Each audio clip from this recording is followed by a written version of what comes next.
So প্রশ্ন তাহলে একটাই, ঈদের সিনেমায় এখন অব্দি কে এগিয়ে? দেখুন, আসন্ন ঈদ উল ফিতরে মুক্তির ঘোষণা ছিল 15টিরও বেশি সিনেমা। তবে ঈদের ঠিক আগ মুহূর্তে সেই তালিকা কিছুটা ছোট হয়ে এখন 10টির মতো সিনেমা মুক্তির পসিবিলিটি রয়েছে। কিন্তু এসব মুভির ভিড়ে আলোচনায় আছে মূলত 5টি সিনেমা: দম, বনলতা এক্সপ্রেস, রাক্ষস, প্রিন্স এবং প্রেসার কুকার। এখন অ্যাজ ইউজুয়াল কম্পিটিশন এই মুভিগুলোর মধ্যেই সীমাবদ্ধ থাকবে বলে মনে হলেও এবারের সিনারিও কিছুটা ভিন্ন হলেও হতে পারে, বা যেটা হয়তো মানুষ যা ভেবেছিল সেরকম নাও থাকতে পারে, পাল্টে যেতে পারে খেলার ধরন। কেন? একটু পরেই বুঝবেন।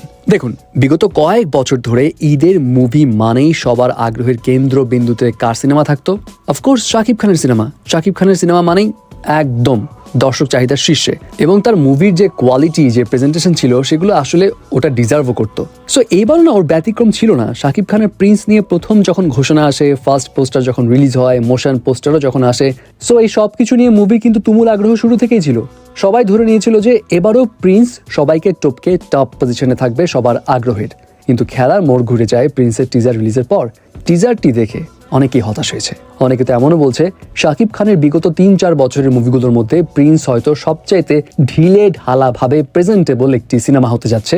এর কারণে অনেকেই ডিরেক্টরকে দোষারোপ করছে, কারণ অনেকের মতে সবার দ্বারা অ্যাকচুয়ালি যে ম্যাস লেভেলের অ্যাকশন সিকোয়েন্স খুব স্ট্যান্ডার্ড ভাবে পুল অফ করা সম্ভব হয় না, আবু হায়াত মাহমুদ হয়তো তারই প্রমাণ।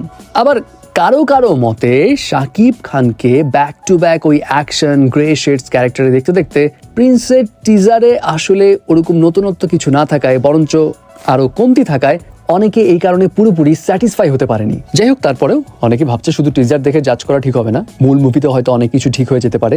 যদি হয় তবে ভালো কথা, বাট আলটিমেটলি পাবলিক যা সামনে দেখবে সেটা দেখেই তো জাজ করবে। তাই এখন পরিস্থিতি এমন দাঁড়িয়েছে যে শাকিব খানের প্রিন্স দর্শকদের এক্সপেকটেশনে অনেকটা পিছিয়ে পড়েছে এই ঈদের যাত্রায়, সেটা বলা যায়। এই মুহূর্তে সোশ্যাল মিডিয়া ঘাটাঘাটি করে নেটিজনদের যে ডিসকাশন, সেটার উপর বেস করে বলা যায় আফরান নিশোর দম সিনেমাটি এখন আগ্রহের শীর্ষে রয়েছে।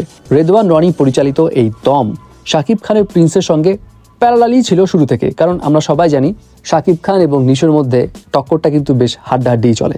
সো হচ্ছিলও তাই, বাট আলটিমেটলি প্রিন্সের টিজার যা করার তা করেই দিয়েছে। অপরদিকে দমের যে ফার্স্ট লুক ভিডিওটা আমরা দেখেছি, সেখানে দমের ভিজুয়ালাইজেশন, কালার গ্রেডিং, এই সব কিছুই ছিল এক কথা মাইন্ড ব্লোয়িং। এছাড়া এই ভিডিও দেখে মনেই হয়েছে দম কোনো সাধারণ সার্ভাইভাল ড্রামা নয়।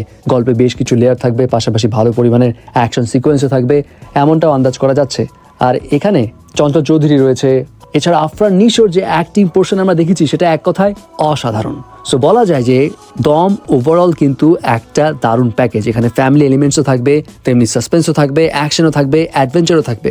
আর রেদওয়ান রানি যেহেতু অনেক বছর পর দম পেলে দম সিনেমা দিয়ে কামব্যাক করছে, তো তিনি নিশ্চয়ই ঈদের মতো এমন পিক টাইমে টাইম পাস করতে আসেনি, ধামাকা ক্রিয়েট করার জন্যই আসছে। এবং দম নিয়ে তার যে ভিশনটা রয়েছে, সেই ভিশনের উপর নির্দ্বিধায় ভরসা করা যায় বলেই অডিয়েন্সরা এখন মনে করছে। এরপরে যে মুভিটা নিয়ে ব্যাপক আগ্রহ আছে সেটা হলো বনলতা এক্সপ্রেস। যদিও এর বাজেট দমের মতো অত বিশাল না, কিন্তু বনলতা এক্সপ্রেসের একটা বিষয় হচ্ছে এখানে ডিরেক্টর তানিম নূর গতবার উৎসব সিনেমা দিয়ে ফ্যামিলি সেগমেন্টটাকে দারুণভাবে ক্যাপচার করেছিল। এবারও বনলতা এক্সপ্রেসের ট্রেলার বেশ ইন্টারেস্টিং লেগেছে। যেহেতু এটি হুমায়ুন আহমেদের গল্প অবলম্বনে তৈরি, তাই দর্শকদের একটা আলাদা ইন্টারেস্টও আছে। আর ট্রেলারে মোশাররফ করিমের সেই ডায়লগ এক কথায় সোল্ড আউট। এক কাজ কর, তুই গু খা। নো, তাজা গু না, 3 দিনের বাসি গু খাবি। এরপর আসা যাক প্রেসার কুকার প্রসঙ্গে। এই মুভিটি নিয়ে আগ্রহের প্রধান কারণ ডিরেক্টর রায়হান রাফি। এখানে তিনি কোনো হিরো নেননি, বরং 4 জন ফিমেল ক্যারেক্টারকে লিডে রেখেছেন। বাংলাদেশের প্রেক্ষাপটে এমন নারী কেন্দ্রিক সিনেমা বানানো কিছুটা রিস্কি হলেও রায়হান রাফি যেহেতু আছে, সো ডেফিনেটলি তিনি বুঝে শুনে ডিসিশন নিয়েছেন। এছাড়া টিজারের কার্ড দেখেও অনেকেই মালায়ালাম ভাব পাচ্ছে, একটা আলাদা সাসপেন্সের ব্যাপার স্যাপার রয়েছে বলেই অনেকে মনে করছে। মোদ্দা কথা, এই মুভিটিও বেশ ভালো আগ্রহ ক্রিয়েট করেছে অডিয়েন্সের মধ্যে। আর অ্যাকশন মুভির কথা বললে প্রিন্সের এলিমেন্টস যেহেতু প্রত্যাশা পূরণ করতে পারেনি, তাই সেই জায়গায় রাক্ষস অনেকটা এগিয়ে থাকবে।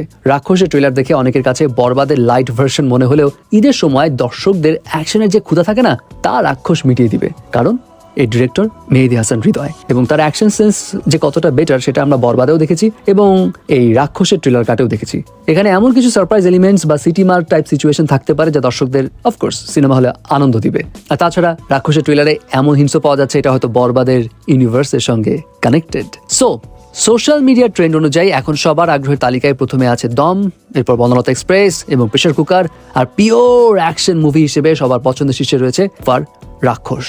যাই হোক, যদিও আমরা সোশ্যাল মিডিয়া থ্রু এখন শুনতে পাচ্ছি শাকিব খানের প্রিন্স সিনেমার ভিএফএক্স এর কাজ নাকি নতুন করে আবার শুরু করা হচ্ছে, অনেক কিছুই নাকি এডিট করা হচ্ছে। যদি তা করে থাকে তাহলে তো খুবই ভালো কথা, বাট রাইট নাও এখন যে এলিমেন্টস গুলো রয়েছে তার উপর বেস করে রেজাল্ট তো ভাই যেটা বললাম সেটাই। সো সব মিলিয়ে এবারের ঈদের লড়াইটা কিন্তু বেশ ইন্টারেস্টিং হতে যাচ্ছে। তো আপনি ঈদে কোন মুভিটি নিয়ে বেশি এক্সাইটেড, কমেন্টস করে কিন্তু জানাতে ভুলবেন না।